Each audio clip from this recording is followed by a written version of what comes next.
আমি এইমাত্র কাজ থেকে এসে দেখি যে আমাকে একজন একটা পাফার ফিশ কতগুলো গিফট করেছে। তো তো এগুলো আমি এই অ্যাকোরিয়ামটাতে ছাড়বো।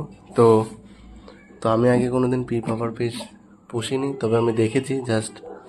আর 4টে দিয়েছে, তো তার মধ্যে একটা হচ্ছে মরে গেছে আর 3টে বেঁচে আছে। তো আমি এই মলি ট্যাঙ্কটাতে ছাড়বো। তো এই প্ল্যান্টের ট্যাঙ্কে কিছুদিন আগে আমি বানিয়েছি। তো তোমরা যারা যারা দেখতে চাও তো ডিসক্রিপশনে লিঙ্ক দিয়ে দেবো, আর তোমরা দেখো যে এটা ছাড়বো। তো এগুলো অ্যাক্লিমেট করাই আছে, তো এক এক করে ছাড়ি।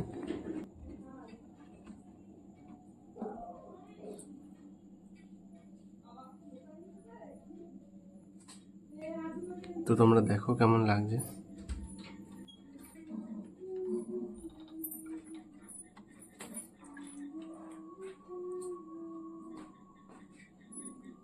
ছাড়ছো? হ্যাঁ কি গো ওটা ছাড়ছো? থাকবে? হ্যাঁ এই 3টেই ছাড়লাম, তবে এটা মরে গেছে, এটা ছেড়ে লাভ নেই। তো তোমরা দেখো যে কেমন লাগছে। এইখানে একটা,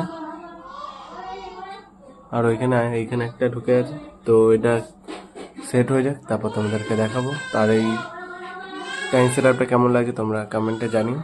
তো দেখা হচ্ছে নেক্সট ভিডিওতে, ততক্ষণে বাই।